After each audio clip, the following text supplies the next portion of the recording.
Now I'm recording. So just thank you, making sure that is happening. And welcome.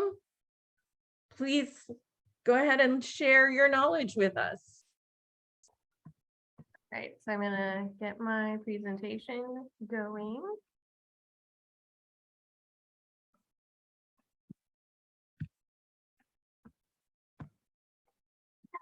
There we are. All right. So good morning, everyone, and thank you so much for having me today and for joining me for this discussion of public libraries and public health. As Alicia said, my name is Chandler Taylor, and I'm a branch librarian for Ascension Parish Library, which is why my little name under my picture says Ascension Parish Library, because I'm at work. I'm in our story time room doing this today. So I have one of my staff members joining us, which is quite awesome as well. So some of you, like my staff member here, might be asking, what is the value in looking at library history? How will I use that in my day-to-day work at the library?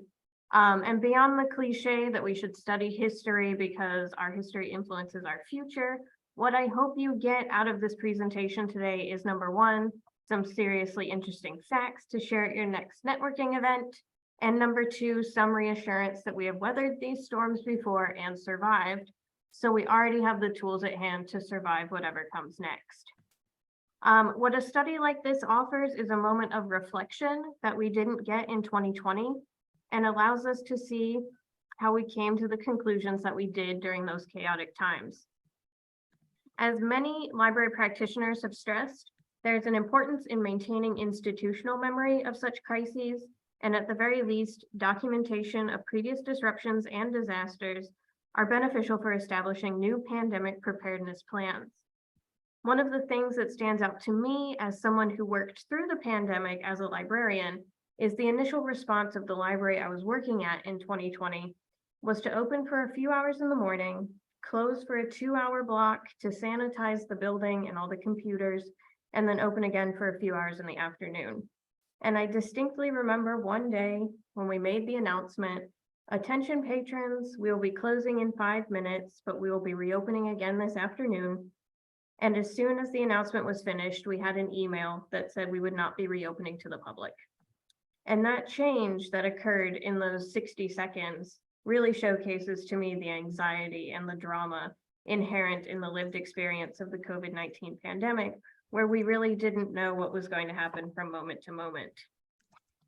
So I think my research here, as thorough as it's going to try to be, will fall short in this area of documenting those minute details of decision-making that define day-to-day existence for the people living through previous health crises.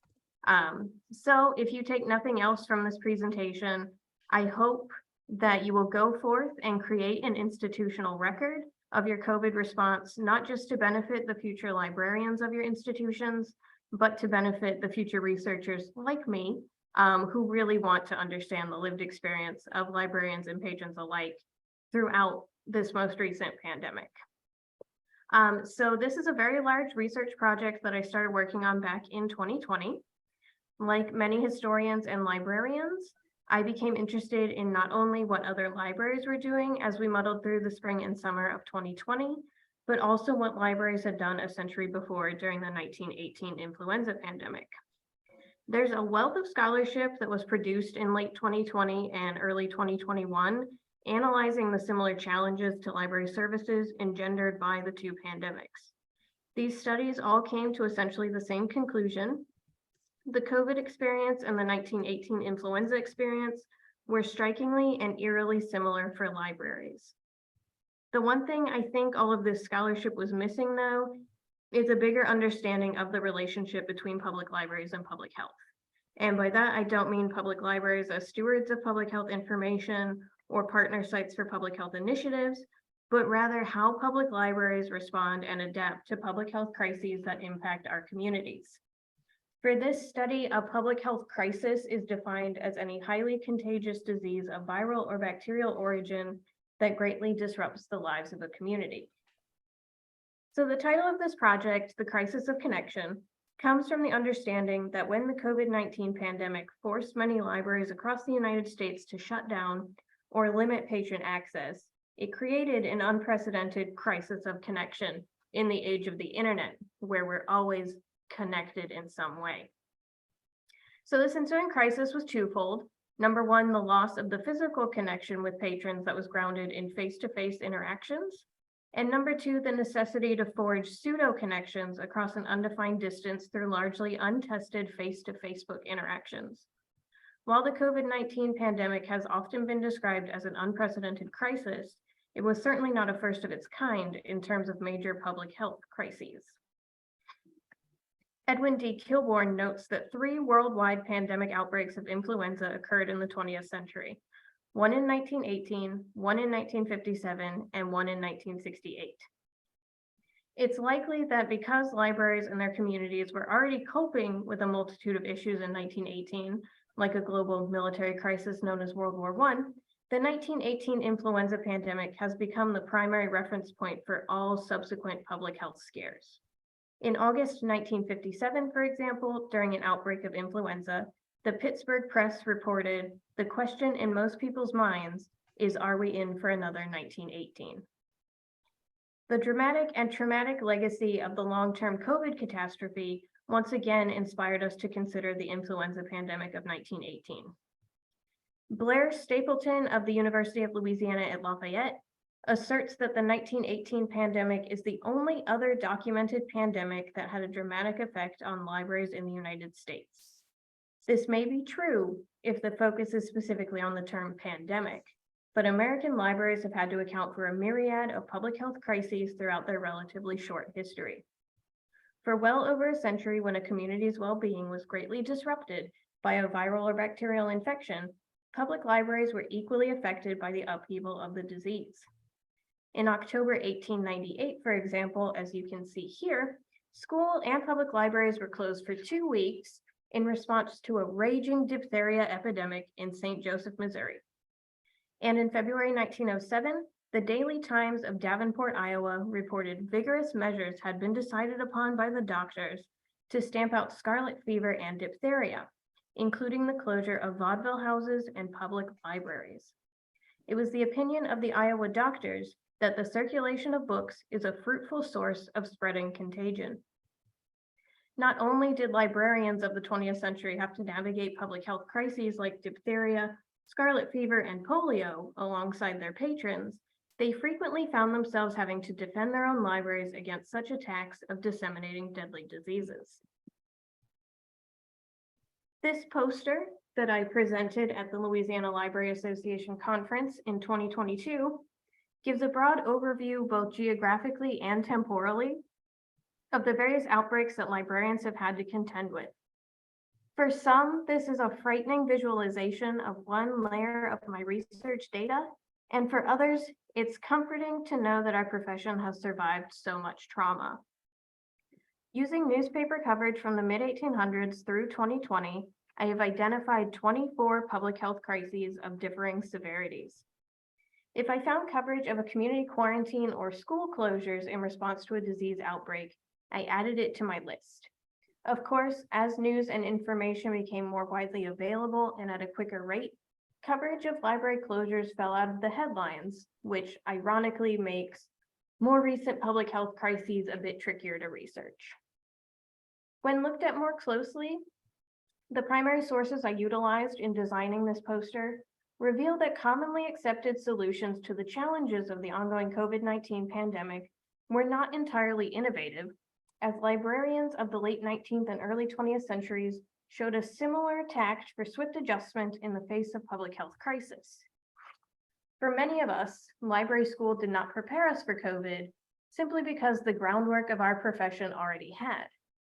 Dealing with a global health crisis was uncharted territory for libraries in 2020, just as much as it was a century before, but trying to figure out how to navigate around disruption was not. While I don't think many librarians sat down in February 2020 to dig through the archives and see how librarians navigated influenza in 1918, we were ultimately drawn to solutions that our predecessors had implemented in times of disease outbreak. Even if librarians were not able to consult the archival record because they were living through a global health crisis, we as humans are subconsciously creatures of habit. So you can see here that challenges to the content of library books is nothing new. This clipping is from an 1894 Los Angeles newspaper. The crusade against wearing masks in 2020 was nothing new.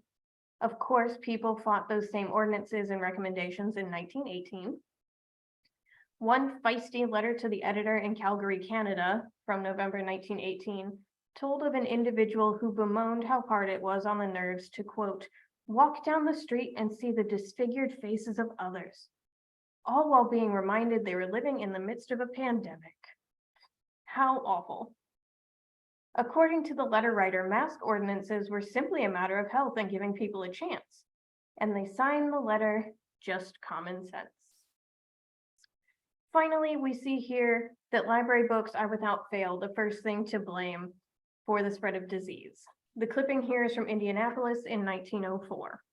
My favorite observation from the COVID times is there have never been cries to quarantine the magazines in doctor's office waiting rooms. I've come across calls to sanitize the mail and circulating money that predate COVID, but never those doctor's office magazines.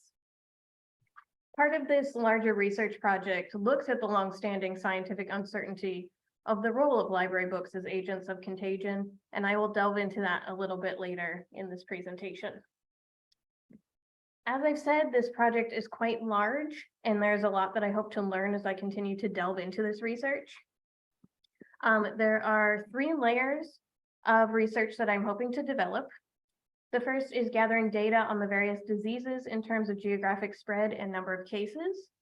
The second is gathering data on public libraries in the various areas affected by the identified diseases. And the third is gathering data on which of those libraries closed or modified services in response to the identified diseases.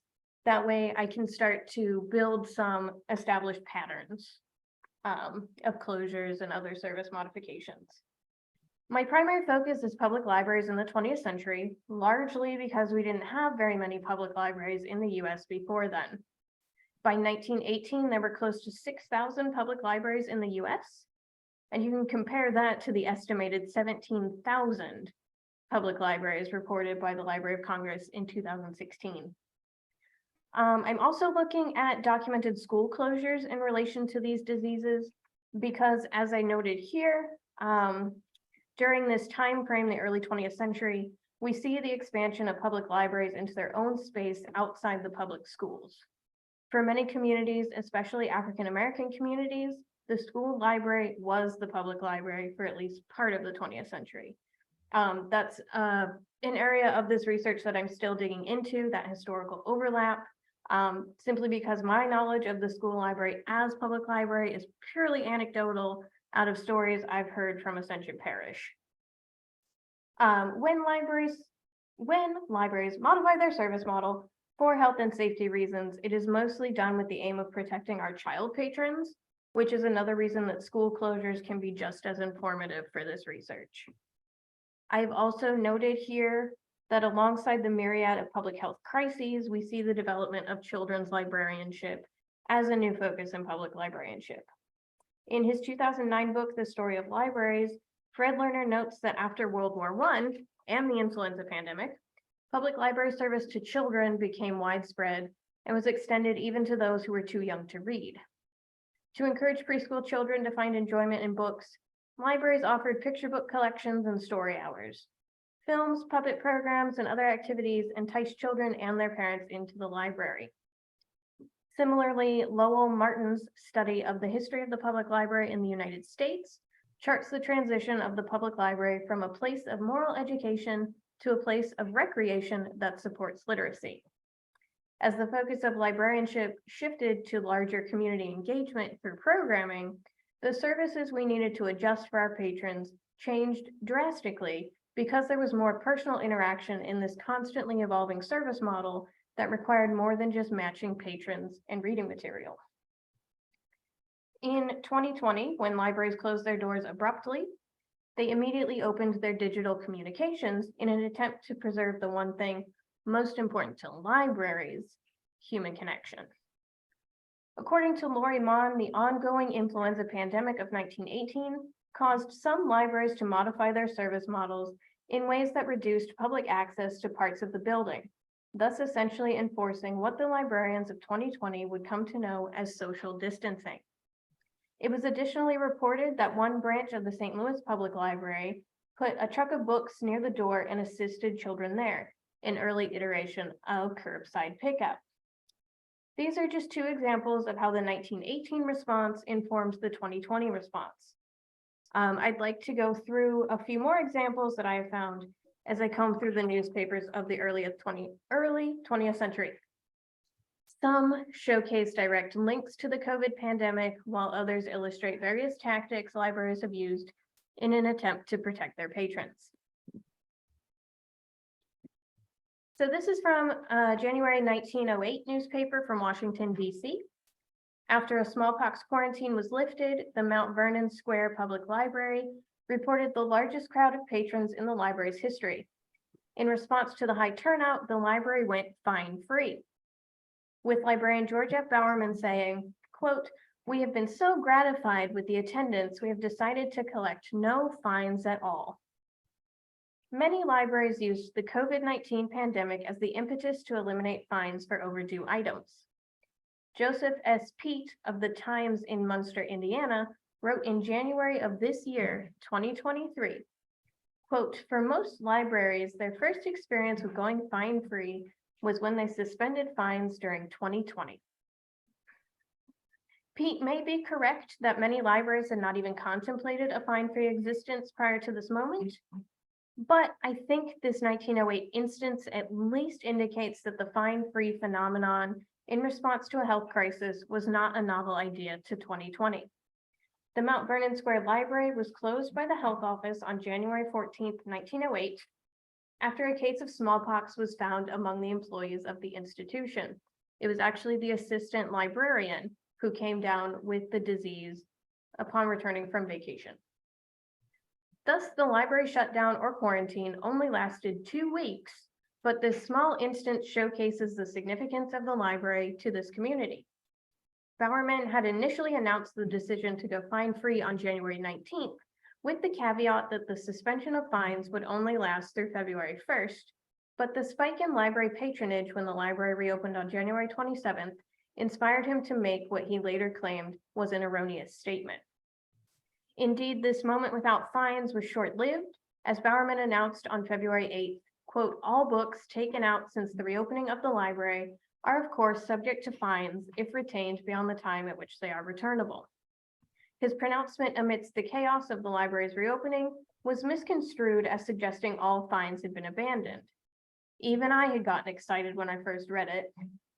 But as Julie Wendorf, Crown Point Community Library Director in Indiana notes, library fines were part of the way libraries had been conceived, and the concept was so ingrained in how libraries operated, a total shift to fine-free was unimaginable. Wendorf's library had been charging fines for overdue materials since it had opened in 1908, and they reinstated charging fines in early 2021 after temporarily suspending them in 2020. Similar fine-free periods popped up throughout the influenza pandemic, and the Keokuk Public Library in Iowa experienced a similar increase in patronage when the library first reopened following the lifting of the influenza ban. As of May 2020, the fines policy of the DC Public Library, of which the Mount Vernon Square Library is a branch, indicates that the library board had voted to eliminate fines and fees for patrons 19 years of age and younger, but it was merely a recommendation that overdue fines be done away with entirely. In another example, after their library was destroyed in a flood on November 3rd, 1927, so this is not the famous 1927 flood of the Mississippi River, the leaders of the West Hartford Public Library in Vermont elected to abolish all penalties for books overdue. In their view, fines caused feeling and loss of patronage, especially of those we most wanted as customers, the children. This library was truly ahead of its time. In 1929, they were scoffing at the usual rule of silence in such institutions, and the librarian actively encouraged sociability amongst the patrons. Almost 10 years later, the library was still touting its no fines policy, stating that a book in use is better than a book on the shelves. Like the West Hartford Library, many of the changes we saw to library service in response to COVID-19 focused on our youngest patrons. As the COVID shutdown went into effect right on the cusp of summer reading, the pivot to virtual story times and pre-recorded programs are the most immediate examples of how libraries adapted to the crisis. On the flip side of this inclusionary strategy were the libraries in the Northeast in 1916. Excuse me. The summer of 1916 saw a polio epidemic ravage parts of the Northeast, killing over 2,000 people in New York City alone. Libraries in New York, New Jersey, and Pennsylvania took the strong stance, in accordance with local health guidelines, to simply close the library doors to patrons under the age of 16. The Passaic Daily Herald, out of New Jersey, reported this action was taken after the president of the Board of Health called attention to the danger of the spread of polio by children turning over the leaves of books. Children, he noted, are in the habit of spitting on their fingers when turning pages. In New York, the health board's recommendation meant 44 library branches would be closed to children for the remainder of the summer and possibly through October.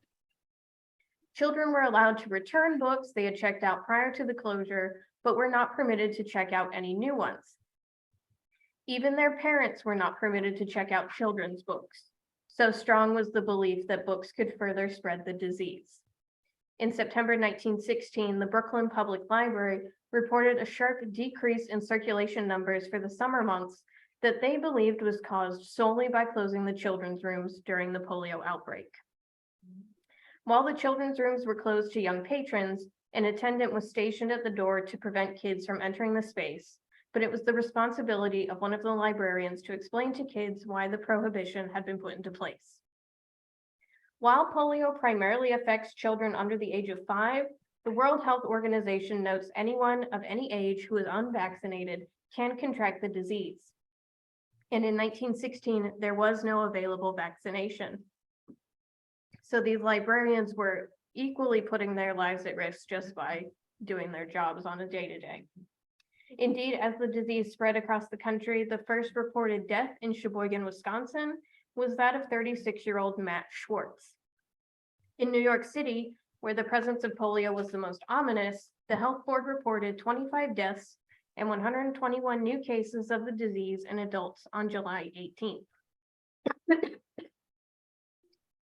While only 2.5% of fatal cases in New York that summer were in individuals over the age of 16, we see reports in local papers around the country of mothers and fathers succumbing to the disease. Health authorities advised adults to not kiss children. Even mothers who have cared for their sick children are warned not to kiss other children of their own. The primary concern was always, understandably, for the children. In parts of New York, the ban on children was lifted from the libraries by late September, when schools also reopened. For some parents, the reopening of the schools was not a welcome decision, and the New York Times reported 94,000 children in the city were kept home by their parents on the first day of school. Children were again barred from the library in 1927 as a precaution against another outbreak of polio in the Northeast. In November 1936, the Tulsa Daily Legal News reported one worried mother asking, "What would one do without the public library when the schools are closed to combat that dread polio?" The library was not open to the children themselves this time, but their parents could check out materials for them, which is a stark contrast to the outright embargo on circulating children's materials from 20 years earlier. Emergency bans against children in physical library spaces and against children handling library materials continued to appear into the 1950s, representing one of the most consistent patterns of adaptation to library service during a disease outbreak. According to the New York Times, librarians used this polio shutdown as an opportunity to do some much needed house cleaning. As children's books were returned, they were well cleaned and mended as necessary. Those books returned from homes where an infectious disease is discovered were never circulated again. By 2020, we had adopted a more forgiving remediation process. Looking at public libraries' novel response to a novel virus in 2020, Deborah Fallows, writing for The Atlantic, noted that in Erie, Pennsylvania, several library staff members were reassigned to the county health department as part of the COVID-19 response team. Exactly how novel this response actually was is debatable, given the longstanding relationship librarians have had with their local health authorities. In Minneapolis in 1890, for example, the Star Tribune published a notice from librarian Herbert Putnam, who wanted it to be known and distinctly understood that no books will be issued to cardholders living in houses where contagious diseases have existed until 6 weeks after the quarantine sign has been removed by the Board of Health. Such a restriction could only be enforced through cooperation between the Board of Health and the public library. Cornelia T. Fairbanks, the librarian at St. Johnsbury Athenaeum in Vermont, noted in 1925 during an epidemic of scarlet fever that the health officer has reported every case to the librarian. Books that had been loaned out to individuals who came down with scarlet fever were promptly burned upon their return. During the polio epidemic of 1916, the health department notified library officials every day with an update of places where infectious diseases of any kind have broken out. Library personnel would then consult their records, and if they identified a book had been checked out to a person in one of those places, an officer of the health department was sent to retrieve the book and burn it immediately. Dr. Anderson, the director of the health department, was quoted as saying, "That is the only safe way of fumigating books from infected places. It costs something to the library, but it removes all possible danger." As you can see here, in Nebraska in 1920, they didn't even want the books returned to the library. They simply wanted patrons to destroy them at home. Throughout this long history of libraries navigating disease and public fear, it is frequently acknowledged that library books may harbor some unsavory germs, but their role in prolonging a public health crisis is minimal at best. Yet the immediate response to any viral or bacterial infection run rampant, even as recently as 2020, is to question the safety of our books. As early as 1886, at least one librarian in the Chicago area suspended the circulation of books to families known to have diphtheria or scarlet fever in their homes as a oh my goodness, I got an email or something. It scared me, I'm sorry. So as early as 1886, at least one librarian in the Chicago area suspended the circulation of books to families known to have diphtheria or scarlet fever in their homes as a strict precaution against the library's books becoming agents of contagion. A city ordinance from Seattle in 1902 specified that the city health officer shall immediately notify the city librarian of each case of contagious disease. The city's health office was responsible for putting books exposed to disease through the fumigation process. Clearly, some authorities utilized fumigation by fire, but the science of disinfecting books has proposed many solutions as the debate about whether books spread disease rages on. When the Mount Vernon Square Library was briefly closed and quarantined in 1908, every room was disinfected and the fumes of formaldehyde were used to sanitize the books. In 1913, the American Medical Association suggested disinfecting books with a mixture procured from a capable chemist or pharmacist of gas machine gasoline and phenol crystals. Books would then be quarantined from the general collection for 24 to 48 hours while they dried out. In her work as Chief Surgeon, Ambulance Corps, and First Aid to the Army of Books in New York City, Rose Murray was an early adopter of the cloth face mask. In January 1916, the Sunday Telegram out of West Virginia published this photo of Murray in her full protective uniform. Noting this unusual uniform allowed her to conduct her work in the absence of fear. Her job was dangerous, according to the paper, because the books in her care often traveled to districts of the city where infectious disease is prevalent. While Murray's cheesecloth mask primarily caught the dust flying off the books, she also wore it to protect herself from a chance meeting with a malignant little colony of predatory germs. She was also quite possibly working with any number of chemicals in treating the books in her care. Murray is a brilliant personification of the relationship between public libraries and public health. In this clipping here, she is never referred to as a librarian or even a library employee. Her work is spoken of in solely medical terms. She's a book doctor. By 2020, this view of librarians as valiant protectors of public health was a fading memory. Library staff were not classified as essential workers, even though librarians were being asked to staff food pantries and aid in contact tracing, and some libraries even became emergency child care center for those essential workers. Deborah Fallows contends that librarians play the crucial role of second responders in crises of all kinds, serving on the sidelines of the front lines. Public libraries are at the forefront of information dissemination and fight diligently to preserve a sense of normalcy for their patrons. But the question remains, are they also at the forefront of disease dissemination through the loaning of books? And it's amazing to me that this question of books as agents of contagion is still being asked in the 21st century, when the more obvious question, first asked in 1879, is really, if library books are so central to the spread of deadly diseases, wouldn't library staff be the first to know about it? I would like to conclude with a public libraries and public health joke. This is from a 1917 New Jersey newspaper. I'm really not sure who Bobby Crane and Bill Nash are, but in this little exchange, Bobby asks Bill, quote, "Say, Bill, did you hear about the Board of Health putting the public library under quarantine?" Bill has not heard this news, so Bobby tells him, "They found smallpox in the dictionary and took all precautions to check its spread."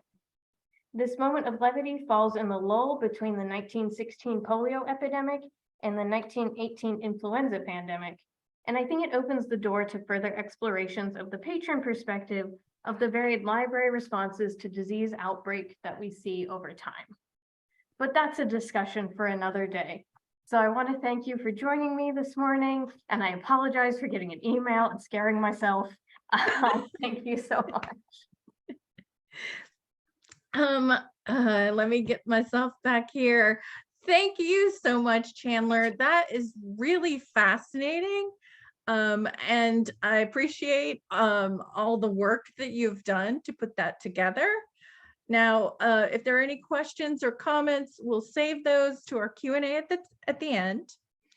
Next, we have Caitlin Cooper and Dustin D. Dirickson with Providing Professional Development Opportunities, a case study with Delgado Libraries. Caitlin Cooper has been a full-time academic librarian since 2006, first at Nunez Community College, then since 2013 at Delgado Community College. She has a BA in Social Studies Education from Southeastern, an MA in History from UNO, and an MLIS from LSU. Her main function is collection development, but she loves teaching the bibliographic instruction modules and creating LibGuides. Dustin D. Dirickson is a faculty member at Delgado Community College, where he started as a librarian instructor in 2022. Prior, he was instructional staff at Texas Christian University for approximately a decade, teaching composition and research to domestic and international students. Dustin's graduate degrees include a Master of Science in Information Science from the University of North Texas and a Master's of Education in Bilingual TESOL Education from the University of Central Oklahoma. He is passionate about helping first-time college students successfully navigate the information landscape to find accurate and authoritative resources and build their confidence. So, thank you very much. Thank you. And whenever you are ready to begin. Let me go ahead and get the PowerPoint up here.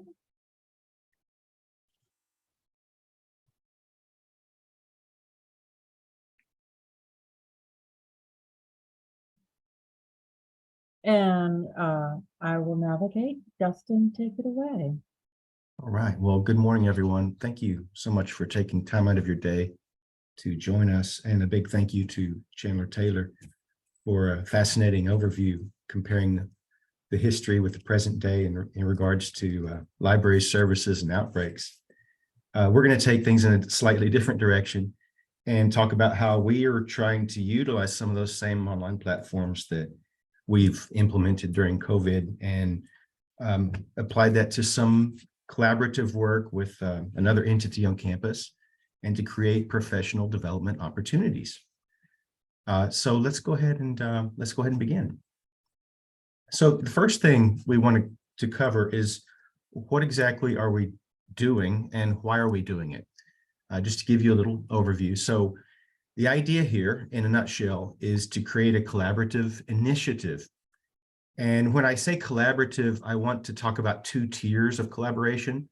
The first tier, and perhaps the most important, is in-house with librarians. In our case at Delgado, we have several librarians at several different campuses and trying to work together to craft sessions, individual topical instruction sessions that we would lead here on campus. The second tier of the collaboration, also very important, is out of our silo, as it were, and working with the ITSPD staff at Delgado Community College. That's a mouthful. ITSPD is the Instructional Technology Support and Professional Development Team.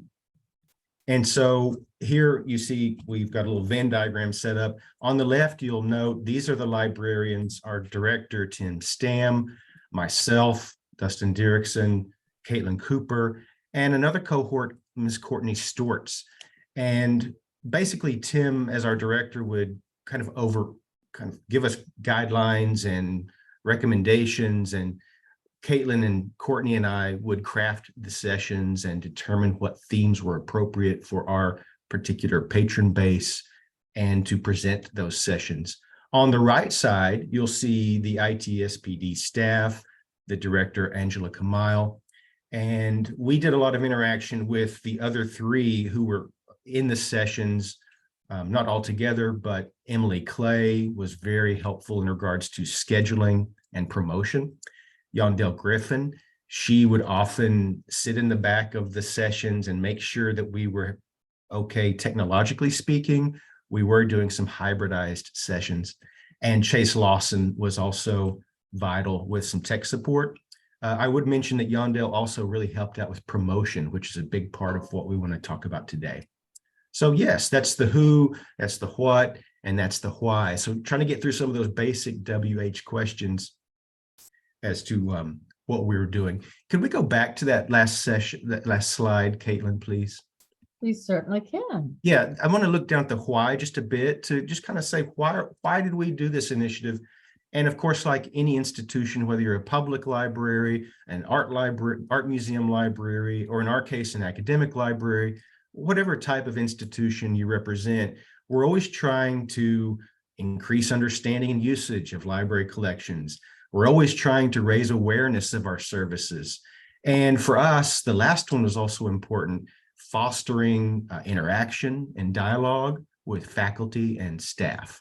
Thanks, Caitlin. We can go forward now.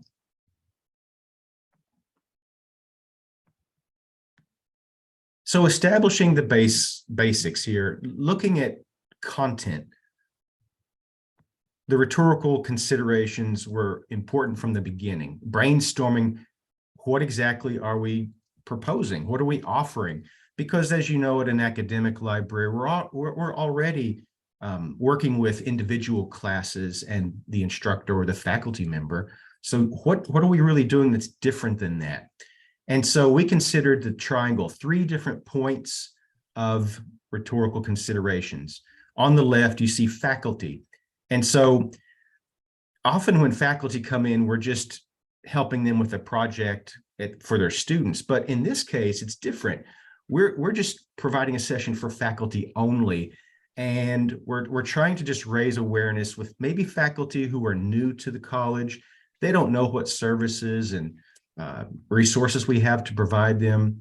And we wanted to make them aware of serials that are available, that generally faculty have their favorite resources that they go to. We want to make sure they know what we can provide. And also we want to make it clear how we go through scheduling with library instruction, make them aware of research guides, just really focusing it on content for faculty. Caitlin, why don't you take it away and talk about the other two rhetorical considerations? I certainly will. Now, we also do these sessions for students, and the student version is different from the faculty version. With students, the main thing is to give them an overview of what's available to them in the way of library resources and services, and keep it very basic. So we want to make sure they know how to search the catalog and how to find the databases and how to log into the databases remotely, just how to access things very basically, and how to use an ebook. That kind of thing is important for the students, but the main thing is to keep it simple and to make sure that they know that we're here to help and that there's a lot of resources they can access and how to go about starting to access those. And we have also done some sessions for staff, and I am really fond of these because they're different and interesting, and they promote the library to a cohort here at the college, the advising staff and so forth that may not be aware that we have services that can help them, that can benefit them. And I think that's important. Like Dustin was saying previously, one of the big things we want to get out of this is to collaborate and to build relationships outside of the library with other departments on campus. So for the staff, this was meant to be for the advising staff. So I wanted to show them the career databases like ONET that may help them, and also the test prep materials on Nexus Uni, and also resume building. We have some databases that provide some resume building resources, and that is something that they will sometimes help students with. So I wanted to show them that as well. So these are all very different. And when we go to the next slide, which kind of talks about the 101 tier, and I'm going to start that off because this talks about the library 101, library resources for students, and just basic library information first and foremost, how to contact us, how to access the resources, and it's information on how our books circulate, how they can check it out, how they can check out a computer or study room, and how they can remotely log into the databases. And I generally use, as you'll see, when I bring us to a handout I use for that I generally keep it to just very general resources like academic search complete and so forth. And so this is a little snip from my handout for students. So we have finding the library and circulation and interlibrary loan. And there's a link to my entire handout there for anybody that wants to see that.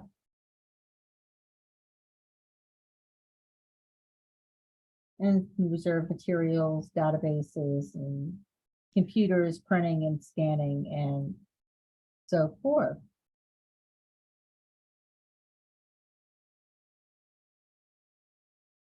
All right.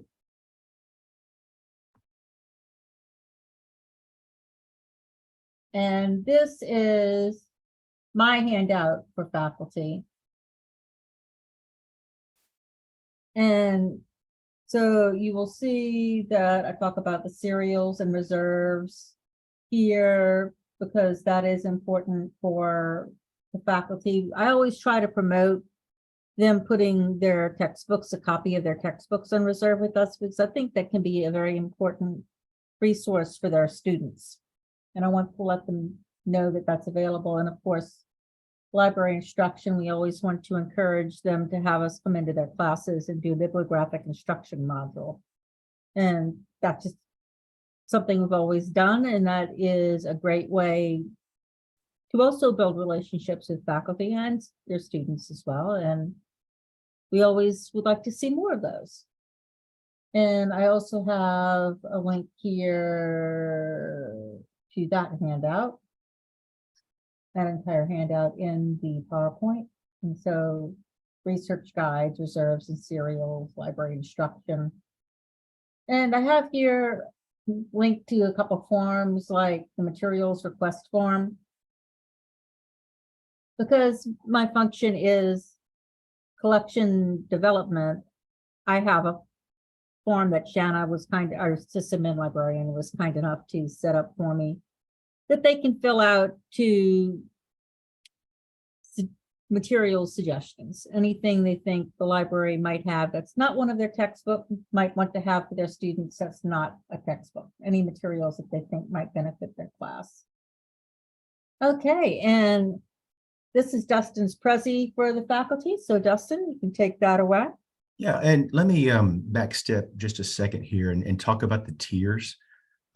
Essentially what we're doing, if you're a little confused by this, we started off, we decided to have a system or an architecture of 3 tiers, 101, 201, and 301. And so since we're starting this, it's in its naissance, we're trying to get it going. Everything in the first semester, and when I say first semester, I'm talking about fall of last year, 2022, we did 101 only sessions. So 101 for faculty, 101 for students, 101 for staff, and we would all kind of share in that. And so Caitlin talked about her staff session and her student session. And if you go to my Prezi slide there, Caitlin. Here we go. I crafted one for faculty, again, looking at books, supplements, and serials. Go ahead and look at the next slide. Give just a little overview of what it looked like. Some of the things I would talk about with faculty. If you look at the left slide, you'll see I go into kind of a real specific focus on database options where we differentiate between subject-specific or specialized databases versus just multidisciplinary. Reasoning behind that is often I would, talking and interacting with the faculty, most of them would just reference JSTOR for their students or Academic Search Complete, which are great options. But a lot of times the faculty don't even know the extent of our holdings. So do they know that we have Global Issues by Gale?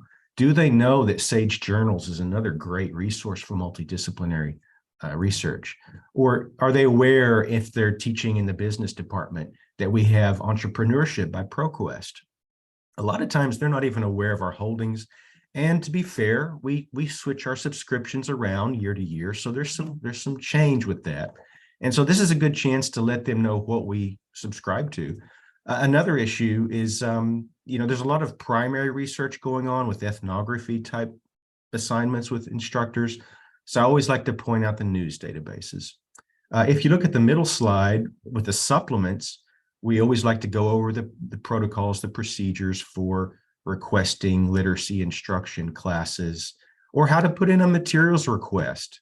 I think all of those things, we don't get to cover that so much when the teacher brings their students in, because we're focused on a particular assignment or helping their students.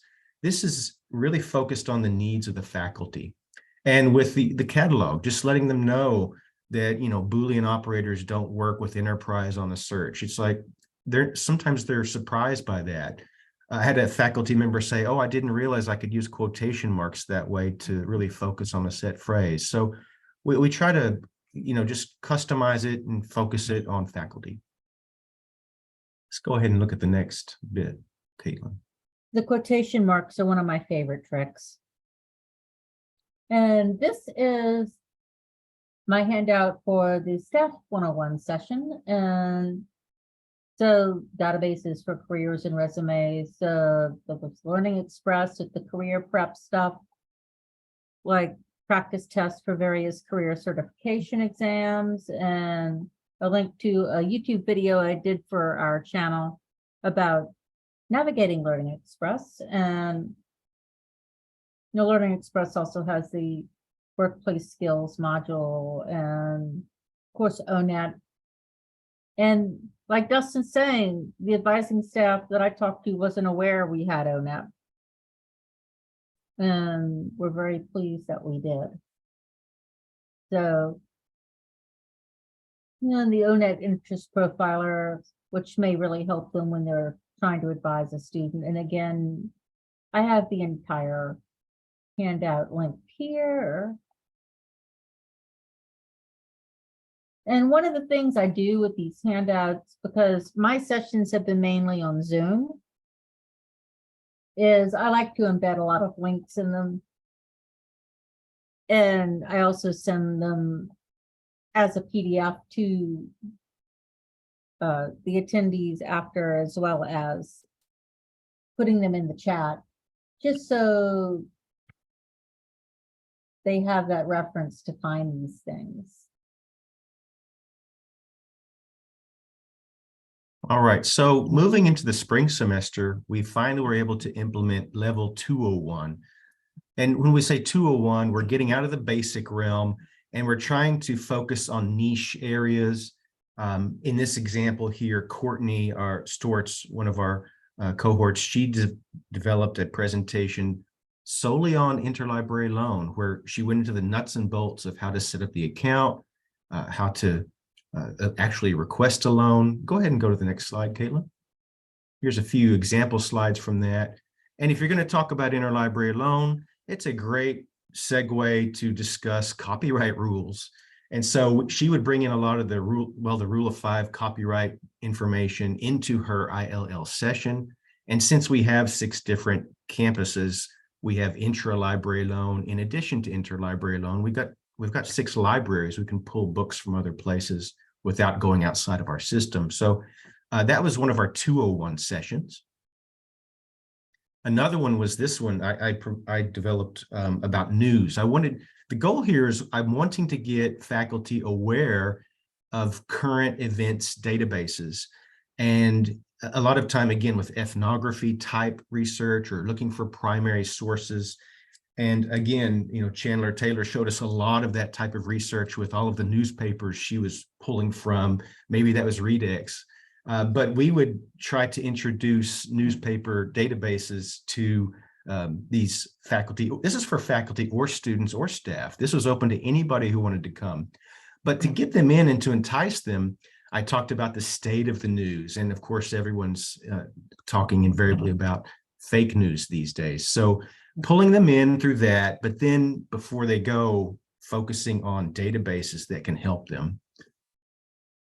Let's go to the next slide, please. And that looked a little bit like this on the inside. I would discuss the rise of social media and the fall of newspapers, the reduced subscriptions for that. Talked about Twitter cascades with the spread of false news via the Massachusetts Institute of Technology research study that was done. And then finally segueing to this one at the bottom is World News Digest, which pulls their news from Reuters. It also has facts on file. That's an info-based product. So most of the time, no one's aware that we subscribe to this. Our usage is low. We're trying to boost that, obviously. And so a session about news seemed like a good way to promote that resource.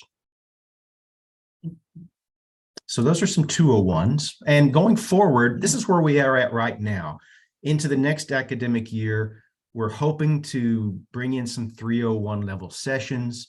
If you look at the possibilities, detecting and combating plagiarism for faculty, this is a session that Courtney Stortz is developing right now to bring up for faculty going forward. The one underneath that, advanced search techniques using database interfaces and search engines. I'm just getting started on it, so it probably won't happen until the spring, but we're moving forward. We've got 101s in the can, as we say. We've got some 201s. We want to expand on those offerings, but we're also looking to take it up to the 3rd tier for more advanced sessions. Ed, I'm looking forward to the Films on Demand and Sanborn Maps 201s. I think those are definitely underutilized databases. So here's a big issue to consider if you're thinking about some type of initiative like what we're sharing about ours, the scheduling. On the left is the fall schedule that we made. You'll see there are only 5 sessions because it was the inaugural semester. We're just getting going. I took a couple, Caitlin took a couple, Courtney took one, and we put it on a Wednesday at 1 o'clock. It seemed like a good time for college students because Friday, forget it. In the morning, they're going to class. We really felt it had to be after lunch, somewhere in the middle of the week. And so that's what we came up with. On the right, you'll see in the spring, we really expanded our offerings. Perhaps we got a little too excited. I think we went from 5 to 11. And I think we might pull it back a little bit. Maybe 8 or 9 seems like a good number now that we've experienced both ends of the spectrum.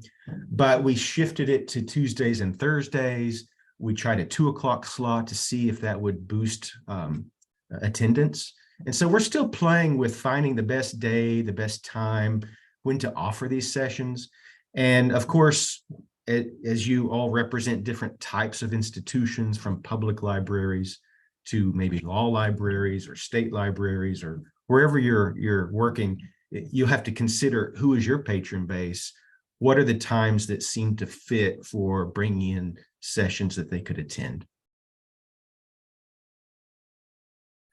All right, delivery of instruction. And we have done these sessions in various modalities, and including face-to-face. And one of the pros of face-to-face, and there's pros and cons of all of these different ways of delivering the sessions.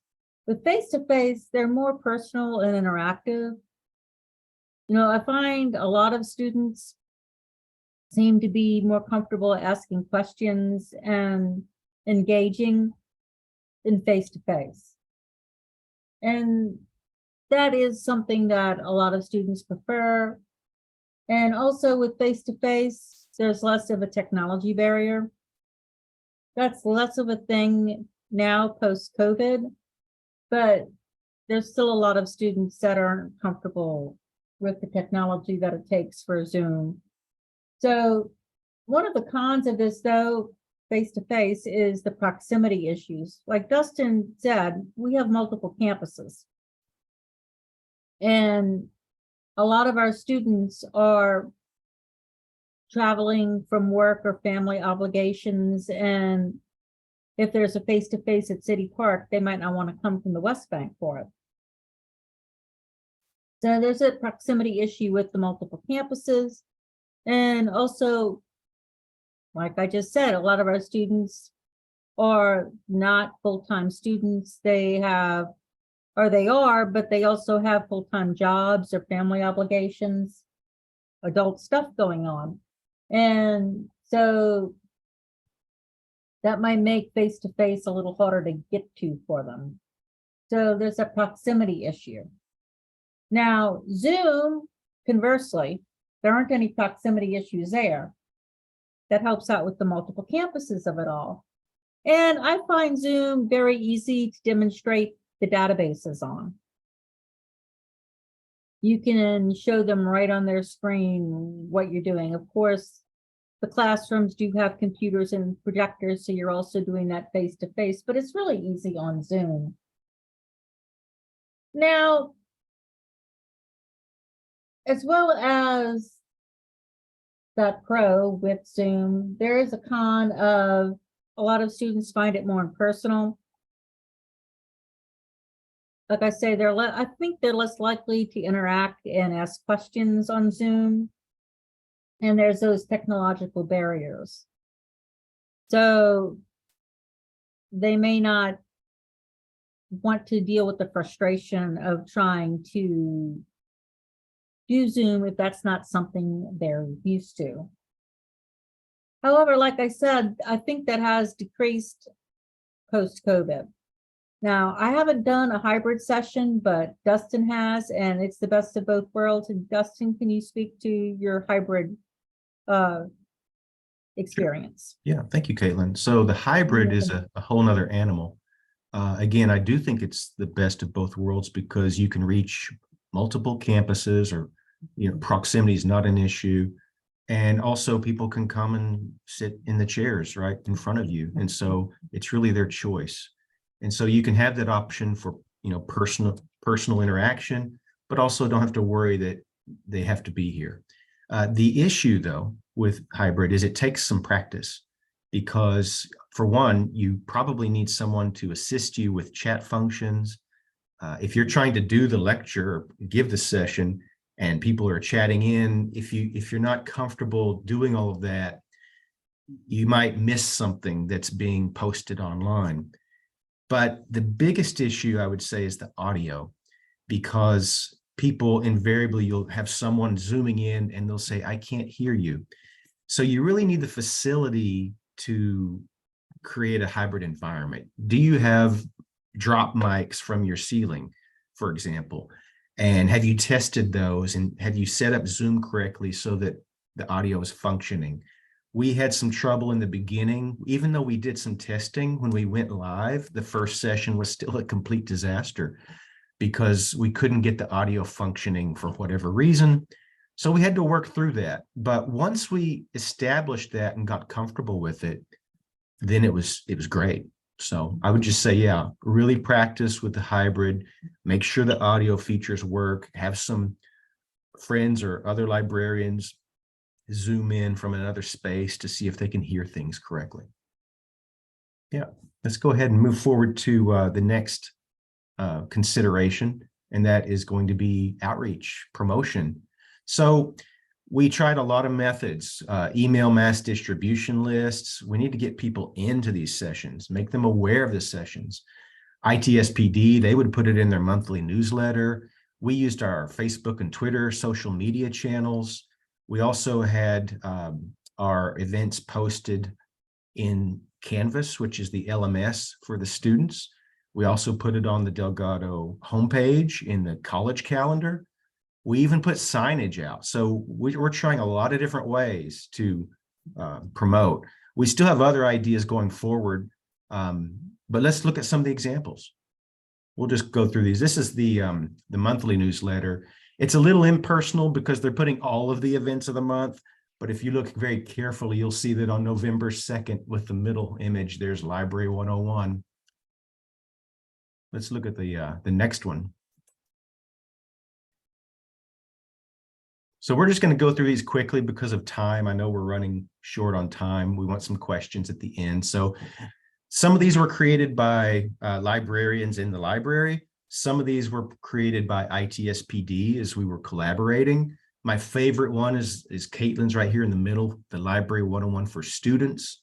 ITSPD created that one. But those are all some examples of student digital flyers, we'll call them. The next one. Here's a couple for faculty. Same idea, just different variations on a theme. We're just kind of riffing on the theme here. These are for faculty. On the right, we created one for staff. And we're putting the Zoom link on there. We're putting, the date and time, the location, and a little overview. Let's go ahead and go to the next one. This is the college calendar, and you'll see there's the Library 101 option. That's at the Delgado website.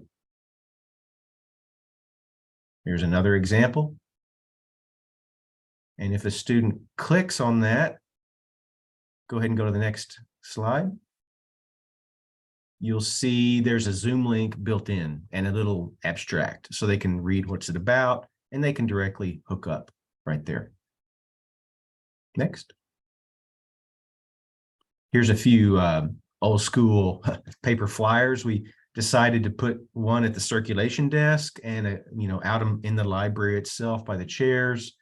And digital's great, but let's not forget that we operated without that for so long. We can still make print copies and put them in places strategically that we think students will see.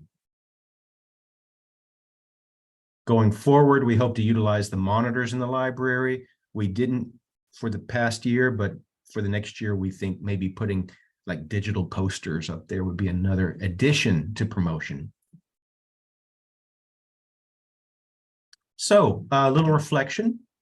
Yeah, we had some successes. Was it perfect? No, we still have some challenges. But just to look at these, Caitlin, you want to take this one? Sure. So we had a lot of successes with this in that we have developed and strengthened working relationships with faculty from other departments, and increasing knowledge of our presence on campus. And anecdotally, the sessions fostered an increase in student inquiries and database usage. You know, every time we've done a session, they always come in, for the students in particular, they come around trying to use their new skills later.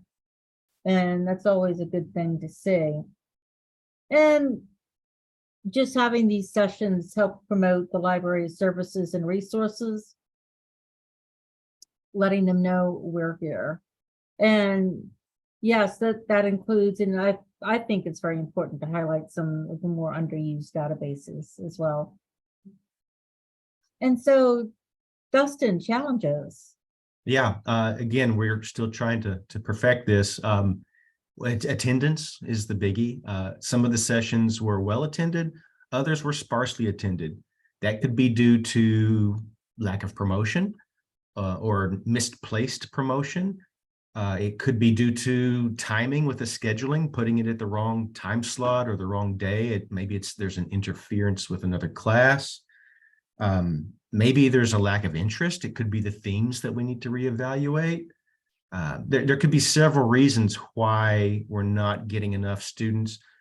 Maybe we did too many sessions, because with 11 sessions in the spring, that wasn't one per week, but it was close. If you take out the first week and midterms and finals, we were providing sessions almost every week. So I think maybe we overdid it. And so we're going to pull back a little bit and see if we can evaluate what we can do in all those areas to increase attendance. And again, hybrid, just practicing more to get that ready. I think it's a beneficial methodology or a modality to use for these types of things. And so we'll leave you with a few recommendations. First of all, consider your collaborations carefully. You know how collaborations can go. If one person's pulling all the weight, it really weighs that person down. So you have to have equal contribution, and people need to be intrinsically motivated. They want to be a part of this initiative. The second thing is, themes. What are the themes that will appeal to your patron base? We have to think about it for an academic library, but it may be very different for a public library, or et cetera. Consider scheduling, optimally. What is the best time, the best day? How can you reach the most people to make it a successful session? The next recommendation, think about the modalities. Again, face-to-face. Do you have the capacity for hybrid setup in a classroom? Do you think Zoom would reach the most people? We do a combination. Maybe something like that would be good for you as well. And lastly, I think there's one more.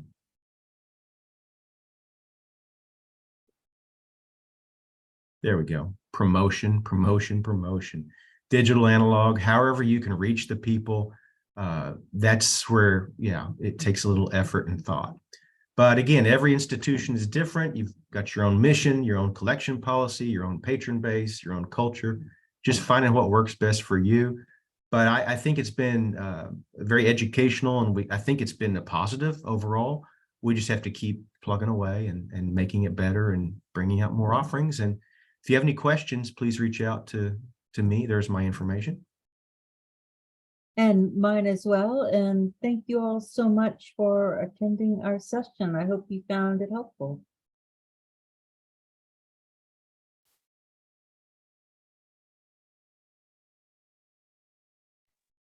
Thank you so much. Very organized, very laid out as to a plan of action. And so now we're going to move into our Q&A section to see what questions that we have gotten in the chat box. So Jessica? So far, we don't have any questions that I'm seeing, but now that you know that you can put them in, I'm hoping we'll get a few coming in. And also, Jessica, could you go ahead and drop in the links again for, please fill out our survey. It lets us know a little bit more about how you felt, what you saw, what you'd like to see in the future. So that is a survey of today's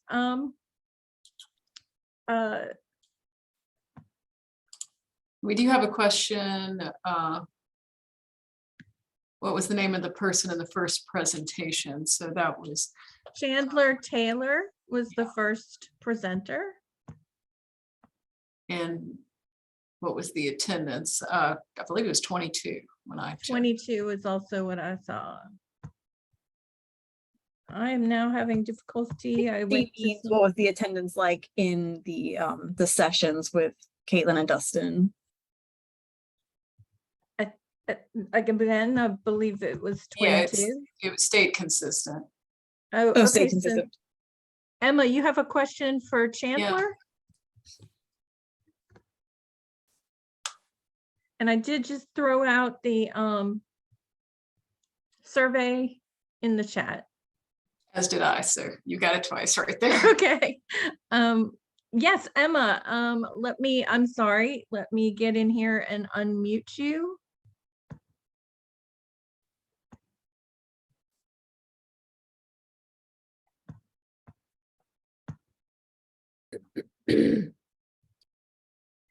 Okay, you should be, I believe, able to talk now.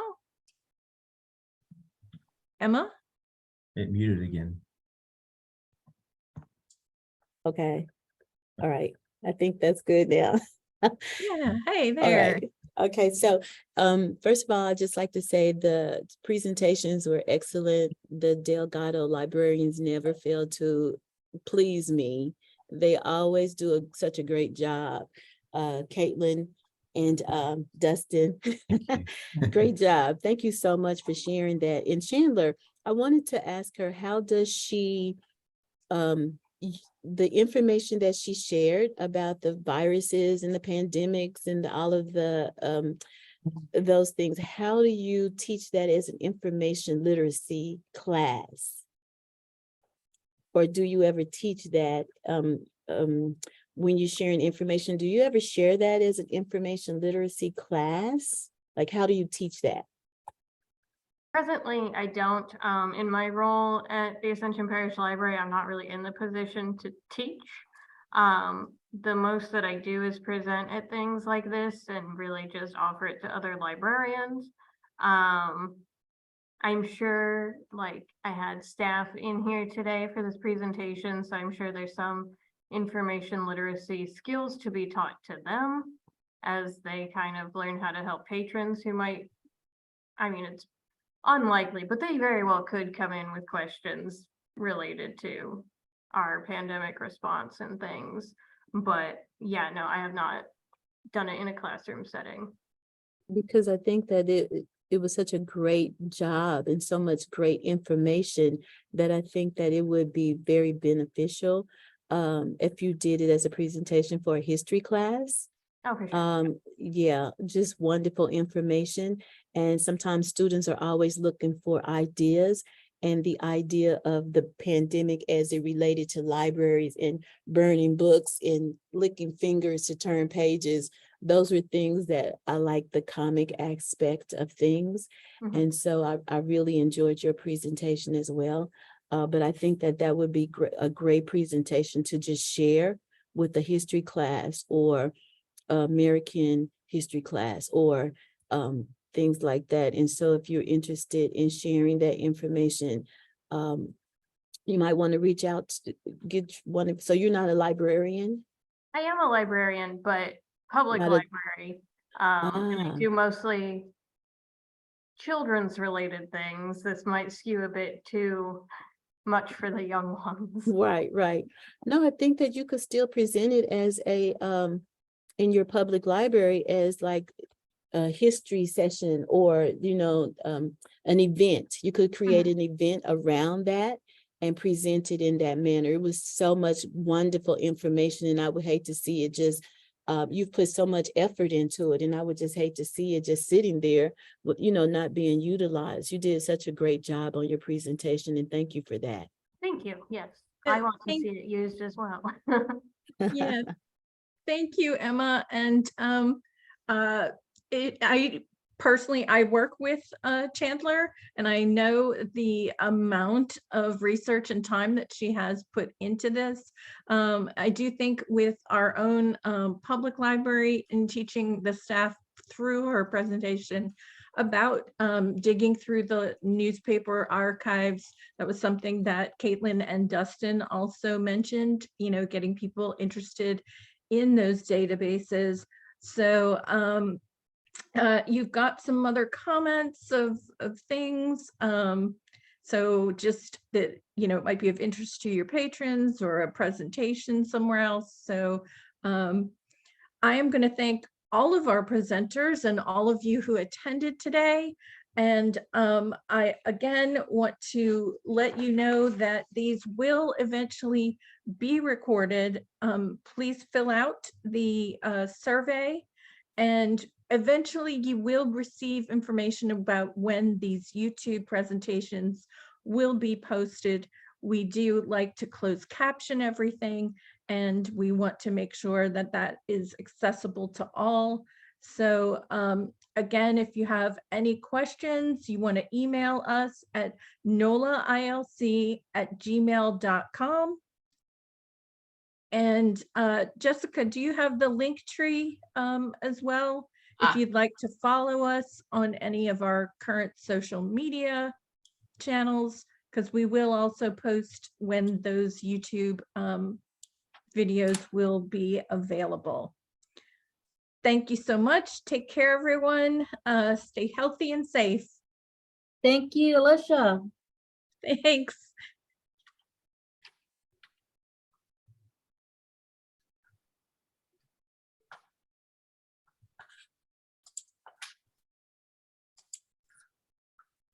Okay. Yay. Okay, thanks, Jess. Yeah. Jessica, and we're getting a few little chats left. Yeah. All right. Well, Goodbye. see you later. Okay. All right.